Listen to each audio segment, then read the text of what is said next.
Welcome to the Tech Egg. Don't get scrambled. Enjoy the video. You start by proving ownership and securing your data. That matters because MDM removal often requires credentials or official support. Once you back up, install 3utools and the latest iTunes.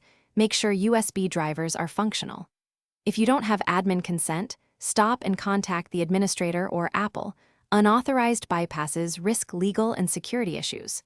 With proof and software ready, connect the device and let your PC recognize it so you can proceed with supported options. You should use 3utools only to inspect the phone.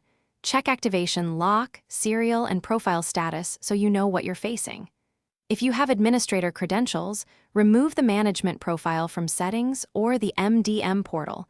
This is the correct, supported path. If you lack credentials, avoid third-party bypasses since they can corrupt firmware and void support. Instead, gather proof of purchase and prepare to contact Apple or the organization that enrolled the device.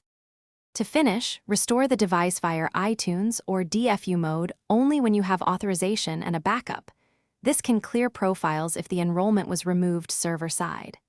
If the organization cannot be reached, present proof of ownership to Apple support. They can guide you.